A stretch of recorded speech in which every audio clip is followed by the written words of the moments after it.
샬롬 샬롬 샬롬. 하나님 사랑합니다. 여러분 주 안에서 사랑합니다. 역대상 20장 말씀이죠. 1절에서 8절. 다윗이 라빠를 함락시킨 그런 내용입니다. 사무엘하 12장 26절에서 31절에도 이 내용이 증거되어 있습니다. 블레셋 사람과 싸우는 그런 계속해서 다윗은 블레셋 사람과 여러 번 싸우죠. 20장에서는 암몬 왕국의 중심지인 가 파멸되는 것, 그리고 그들 왕의 멸류관을 다윗이 가져오죠. 그리고 그곳 백성들이 겪는 고통을 나열하고 있습니다. 또한 다윗 군대가 블레셋과의 3차에 걸친 전투로 블레셋의 거인 군사 3명을 죽인 사건이 기록되어 있어요. 암몬과의 전쟁이죠. 1절에 보면 호기에 침략합니다. 아람과의 전쟁이 있었던 그 다음에 건기가 되자 이스라엘 군대를 지휘하는 요압은 다시 군대를 이끌고 암몬을 재침략하죠. 1절에 보면 해가 바뀌어 왕들이 출전할 때가 되면 요압이 그 군대를 거느리고 나가 암몬 자손의 땅을 격파하고 들어가 라빠를 에워싸고 다윗은 예루살렘에 그대로 있더니 요압이 라빠를 쳐서 함락시켰다. 이렇게 나옵니다.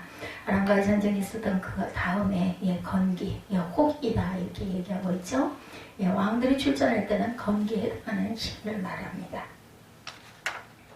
요압이 이스라엘 군대를 이끌어 암몬을 침략한 것은 다윗 왕의 권위를 세우기 위해 요압 장군이 잘 싸웠어요. 전쟁이 잘 싸우고 또한 이렇게 작전도 아주 좋았고 일전에 암몬 왕은 다윗의 신복을 잡아 수염을 깎았죠. 그 의복의 중동 볼기까지 수치를 해서 돌려보내는 외교적인 모욕을 가했던 적이 있었어요. 암몬이 사자를 보냈던 다윗 왕 역대상 19장에 나와 있었죠. 다윗이 이르되 한눈의 아버지 나하스가 전에 내게 호의를 베풀었으니 이제 내가 그의 아들 한눈에게 호의를 베풀리라 하고 사절단을 보내서 그의 아버지 죽음을 문상하게 하니라. 다윗의 신하들이 암몬 자손의 땅에 이르러 한눈에게 나아가 문상했는데 그만 이렇게 수치를 보여서 돌려보냅니다. 사자들을 정탐꾼으로 모는 암몬이죠. 19장 3절에 보면 암몬 자손의 반백들이 한눈에게 말하되 왕은 다윗이 조문 사절단을 보낸 것이 왕의 부친을 존경하는 줄로 여기시나이까. 그의 신하들이 왕에게 나온 것이 이 땅을 엿보고 정탐하여 전복시키자 함이 아니니까. 그만 이 말에 그냥 넘어가 버려서 전쟁이 터집니다. 결국은 3절에 라빠를 함락시키시고 그 가운데 백성을 이끌어내어 톱과 쇠도끼와 돌소리로 일하게 아니라 다윗이 암몬 자손의 모든 성읍을 여치하고 모든 백성과 함께 예루살렘으로 돌아오니라. 전쟁에서 이기죠. 최상의 일기에 암몬과의 싸움을 시작한 이스라엘 군대는 암몬 자손의 땅을 회파하고 라빠를 에워쌉니다. 그리고 드디어 라빠를 쳐서 함락시키죠. 라빠는 암몬 왕국의 수도였어요. 요압이 라빠를 함락시킨 결과 전쟁은 이스라엘의 승리로 돌아오고 다윗을 조롱하던 암몬 족속은 노예 신세로 전락하고 맙니다. 라빠를 취하죠. 사무엘하 12장 26절에도 말씀합니다. 요압이 암몬 자손의 라빠를 쳐서 그 왕성을 점령하매 요압이 전령을 다윗에게 보내 이르되 내가 라빠 곧 물들의 성읍을 쳐서 점령하였습니다 하고 말합니다. 다윗의 보냄을 받은 장군이죠. 사무엘하 11장 1절에 그의 해가 돌아와 왕들이 출전할 때가 되매 다윗이 요압과 그에게 있는 그의 부하들과 온 이스라엘 군대를 보내니 그들이 암몬 자손을 멸하고 라빠를 에워쌌고 다윗은 예루살렘에 그대로 있더라. 이런 사건도 있었습니다. 암몬을 완전히 정복하죠. 다윗의 군장 요압은 다윗이 출전하지 아니한 전쟁에서 대승을 거두죠. 예루살렘에 남아있던 다윗이 승리 후에 찾아와 암몬 왕의 머리에 멸류관을 취하여 쓰죠. 2절에 보면 이는 다윗이 암몬 자손의 통치자가 됨을 선포하는 것이기도 합니다. 더 많은 전리품을 취하고 암몬 군대의 포로들을 무참하고 잔인하게 도륙합니다. 이는 하나님의 백성을 대적한 자에 대한 하나님의 응징이었고 다윗의 사신을 모욕보인 자들에 대한 응분의 대가라고 볼 수가 있죠. 철저하게 응징하고 난 뒤에 다윗과 이스라엘 군대는 전리품을 가지고 예루살렘으로 돌아온 내용이 3절에 나타나 있죠. 정복자의 왕임을 상징합니다. 사무엘하 12장 3절에 그 왕의 머리에서 보석 박힌 왕관을 가져오니 그 중량이 금 1달란트라. 다윗이 자기의 머리에 쓰니라. 다윗이 또 그 성읍에서 노력한 물건을 무수히 내왔다. 그 나라의 왕관을 머리에 쓰는 건 그 나라를 정복했다라는 그런 의식이었다라는 거죠. 전리품에 대해서 사무엘하 12장 31절에 또 증거합니다. 그 안에 있는 백성들을 끌어내어 톱질과 썰어질러 철도끼질과 벽돌구이를 그들에게 하게 하니라. 암몬 자손의 모든 성읍이 이같이 하고 다윗과 모든 백성이 예루살렘으로 돌아가니라. 블레셋과의 1, 2차 전쟁에 대해서 4절과 5절에 증거합니다. 이후에 블레셋 사람들과 게셀에서 전쟁할 때 후사 사람 십부개가 키 큰 자의 아들 중에 10배를 쳐 죽음에 그들이 항복하였다. 5절에도 다시 블레셋 사람들과 전쟁할 때 야일의 아들 엘하나니 가드 사람 골리앗의 아우 라흐미를 죽였는데 이 사람의 자루는 배틀지 같았다. 이렇게 두 번이나 더 전쟁이 있었다는 거죠. 블레셋과 1차 전쟁, 블레셋은 싸움에 능한 민족으로 이스라엘을 오랫동안 괴롭혔었죠. 블레셋은 무기나 체력에서 이스라엘보다 앞섰는데 이들은 사사시대 이후로 끊임없이 이스라엘을 괴롭힙니다. 1차 전쟁에서 후사 사람 십부개가 블레셋의 장수 10배를 쳐 죽입니다. 10배가 죽자 블레셋 군대는 이스라엘에 항복합니다. 십부개 한 용사가 1차 전쟁을 승리하도록 만든 요인이었다는 거죠. 다윗 왕가는 이러한 용사들에 의해 더욱 강해집니다. 르바임의 후손 창세기 10장 20절에 보면 해족 속과 브리스 족속과 르바 족속과 이렇게 말하고 있죠. 아모리 족속과 가나안 족속과 기르가스 족속과 여부스 족속의 땅이니라 하셨더라. 르바임 후손들이 이렇게 많아요. 블레셋과의 전쟁, 또 한 번의 블레셋과의 전쟁, 그 후에 다시 블레셋 사람과 전쟁할 때 후사 사람 십부개는 거인족의 아들 중에 10을 쳐 죽였고 이렇게 증거하고 있죠. 가드 전쟁할 때 그 키 큰 자 하나는 손과 발에 가락이 6이 모두 24이 있는데 그도 키가 큰 자의 소생이니라. 그가 이스라엘을 능욕함으로 다윗의 시므의 아들 요나단이 그를 죽이니라. 가드의 키 큰 자의 소생이라 다윗의 손과 그 시므의 손에 다 죽었더라. 이렇게 얘기하고 있습니다. 게셀에서 블레셋과 1차 전쟁에서 승리한 이스라엘은 2차 전쟁에서도 승리하죠. 이번에는 야일의 아들 엘하나니 가드 사람 골리앗의 아우 라흐미를 죽이죠. 5절에 골리앗의 아우 라흐미는 다윗이 물맷돌로 죽인 골리앗과 같이 기골이 장대했다고 합니다. 골리앗을 잃은 블레셋은 그의 아우를 의지했는데 라흐미마저 죽자 전의를 상실하고 이스라엘의 지배를 받게 됩니다. 승리하는 엘하나는 20장 오늘 본문 5절이죠. 다시 블레셋 사람들과 전쟁할 때 야일의 아들 엘하나니 가드 사람 골리앗의 아우 라흐미를 죽였는데 이 사람의 창조된 창자로는 배틀째 같았더라. 라흐미를 죽이죠. 21장 19절에 사무엘하 또다시 블레셋 사람과 고베스 전쟁할 때 베들레헴 사람 야에 오르김의 아들 엘하나는 가드 골리앗의 아우 라흐미를 죽였는데 그 자의 창자로는 배틀채 같았더라.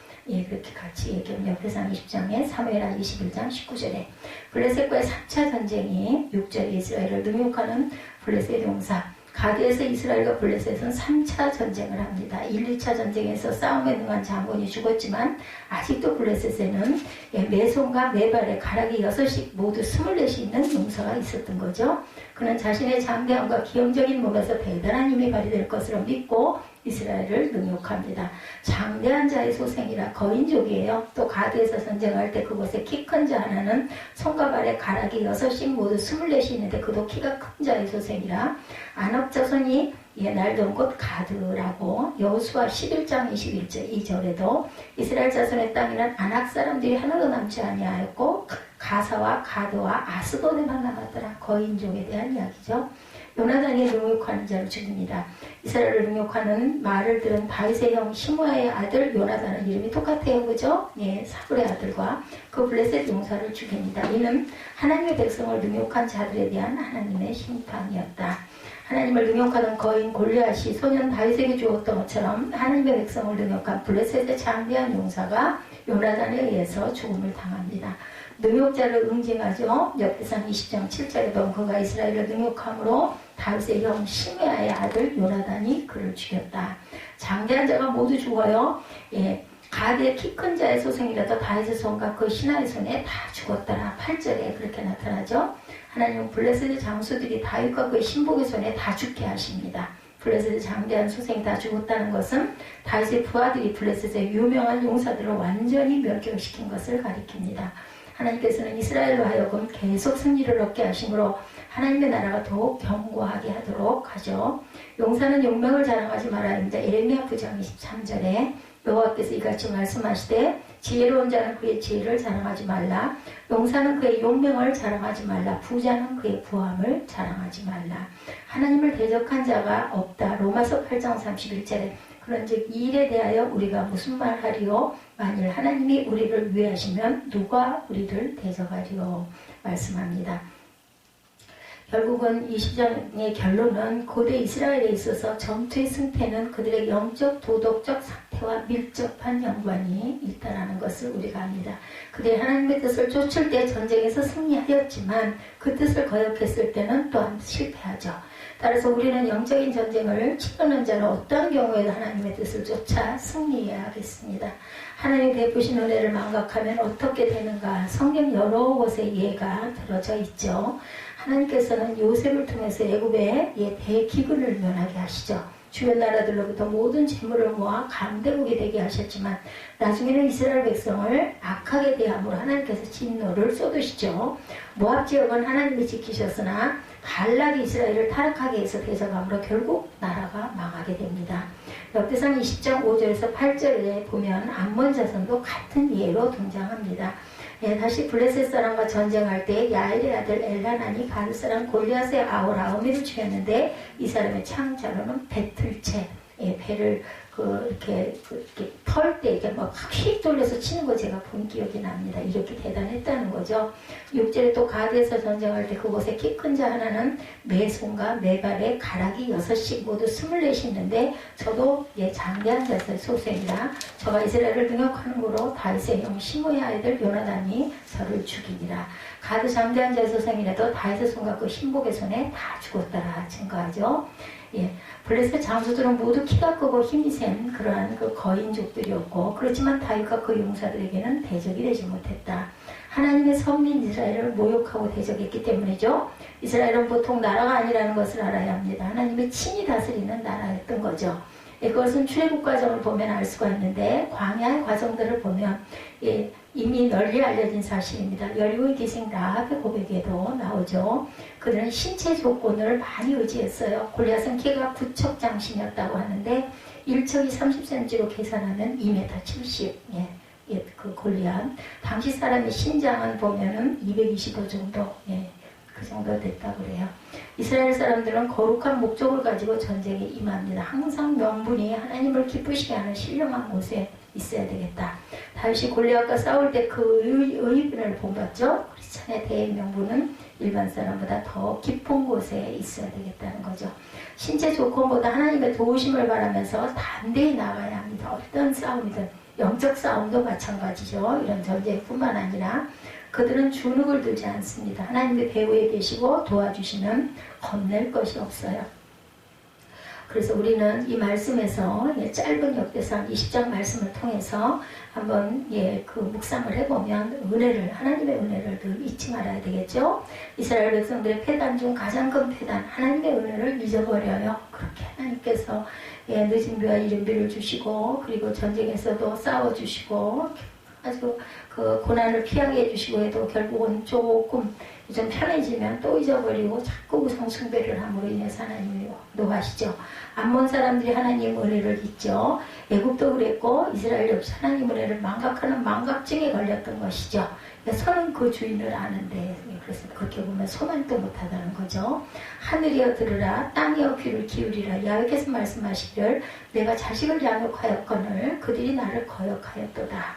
소는 그 임자를 알고 나귀는 주인의 구유를 알건만 이스라엘은 알지 못하고 나의 백성은 깨달지 못하는도다. 이사야 1장 2, 3절 말씀입니다. 소도 아는데 어찌 그렇게 너희는 사람이 돼가지고 모르느냐 이런 답답한 인생아 말하는 거죠.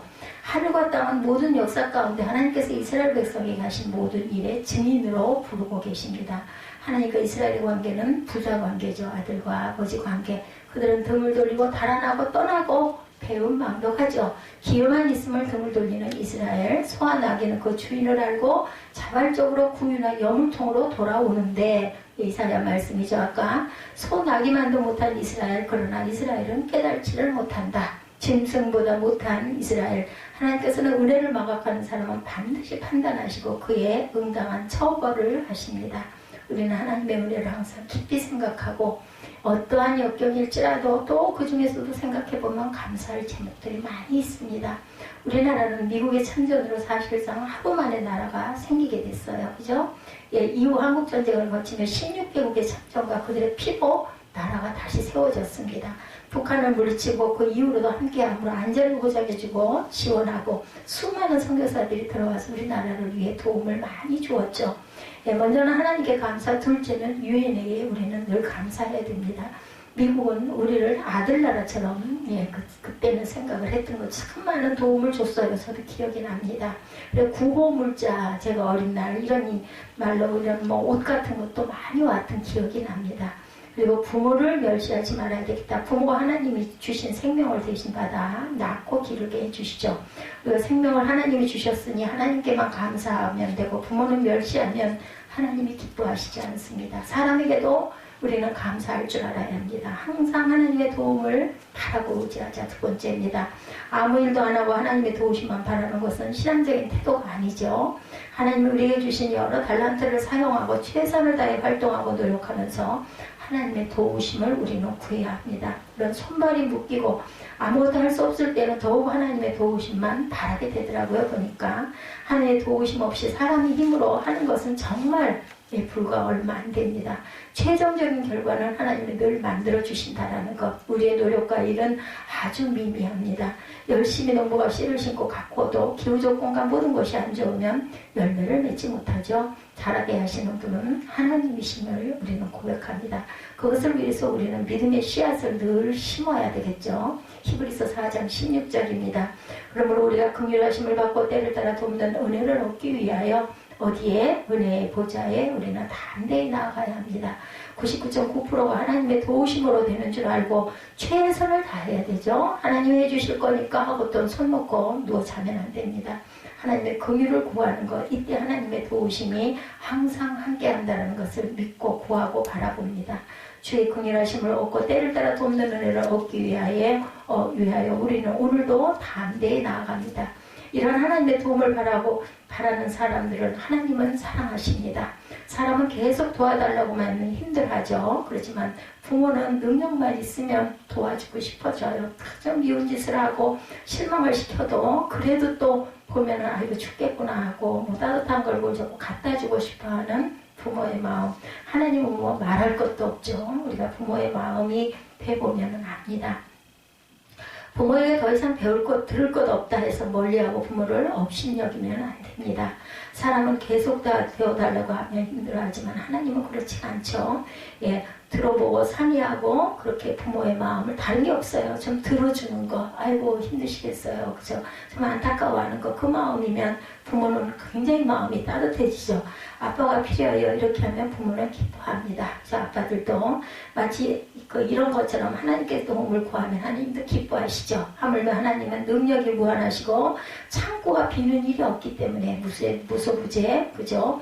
영원 불멸의 하나님, 없는 것이 없는 하나님, 하나님께 도움을 구하면 하나님께서는 아주 기뻐하신다라는 것. 여기 해가 돌아와 왕들이 출전할 때에 베테메란 중단되었던 싸움을 다시 하게 되었을 때를 의미합니다. 해가 돌아와 왕이 출전할 때, 그죠? 20장 1절에 해가 바뀌어 왕들이 출전할 때가 되면 이렇게 뚝 잘라서 얘기합니다. 이것은 다시 시작되었다는 거죠. 이 시점을 여기에서 해가 돌아와 왕이 출전할 때, 이와 같은 때 요압은 군대를 이끌고 나가 암몬 자손과 싸워 암몬의 땅을 회포하죠.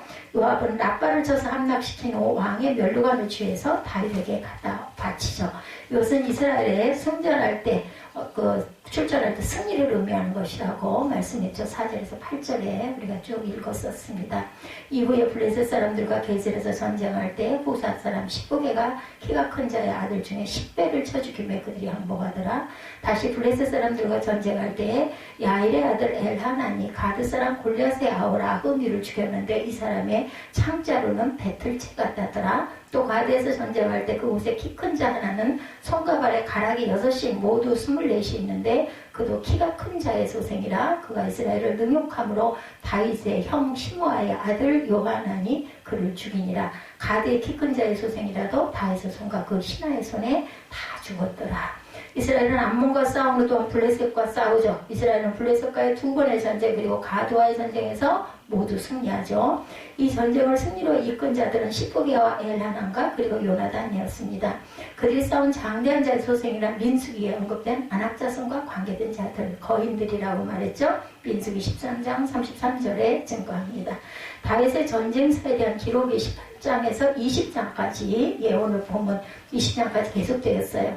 이 전쟁에서 이스라엘의 승리의 원천을 전적으로 하나님이 승리하게 하셨다라고 말하죠. 다윗이 어디로 가든지 야훼께서 이기게 하셨다. 18장 6절과 13절에 증거합니다. 그럼에도 불구하고 오늘 말씀은 이스라엘의 승리를 말할 때 그 승리는 하나님의 초자연적 능력의 개입으로부터 온 것이 아니라 우수한 장수들이 전쟁터에 나가 적과 싸워든 승리였다는 사실을 말해주죠.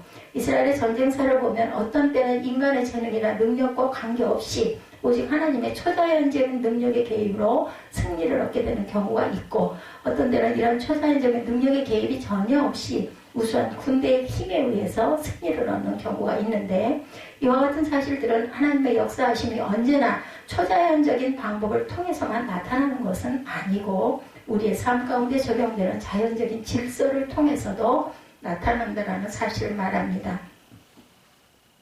즉 초자연적 능력과 우수한 군대는 모두 하나님으로부터 나오는 것이므로 하나님의 초자연적 능력의 개입으로 인하여 얻은 승리와 마찬가지로 우수한 군대를 통하여 얻은 승리도 하나님의 도우심으로 인해서 우리가 마음을 하나님께 의지하고 힘있게 나아가 승리를 거두게 되겠죠. 이런 사실을 알게 될 때 자연적 질서에 의해 형통하게 될지라도 그것을 스스로의 능력으로 돌리지 말고 하나님의 은혜로 우리가 알아야 된다. 다른 사람에 비해 탁월한 지식이나 지혜를 가지고 있는 것 또한 다른 사람에 비하여 좋은 기회와 사람을 얻은 것 등은 모두 하나님께서 우리로 하여금 승리를 얻을 수 있도록 베풀어 주신 은혜죠. 그러므로 오늘 본문에서 다윗이 암몬과 블레셋과의 전쟁에서 승리를 얻는데 결정적인 역할을 했던 능력 있는 군대 장관들을 얻을 수 있었던 것, 이것도 하나님의 은혜, 사람을 통해서 역사하시죠. 따라서 우리는 본문을 통해서 하나님께서 우리에게 승리를 주시기 위하여 주시는 은혜 중에 하나는 사람이라는 것을 우리가 배웁니다. 즉 우리가 삶의 여정에서 문제들이 직면할 때마다 적절히 도움을 줄 수 있는 사람들을 얻는 것은 하나님의 축복입니다.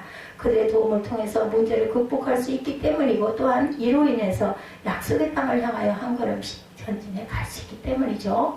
다윗은 요압이 있었기 때문에 암몬과의 전쟁에서 승리를 얻을 수 있었고 시프기야와 엘하난 요나단이 있었기 때문에 블레셋과의 전쟁에서 승리를 얻을 수 있었어요. 오늘 본문 전체에 이처럼 다윗은 사람들을 하나님의 축복으로 이해했고 그들을 필요에 따라 사용함으로 전쟁에서 승리하고 또 부하들을 굉장히 사랑했어요. 다윗이 또 사랑의 다윗이기도 했습니다.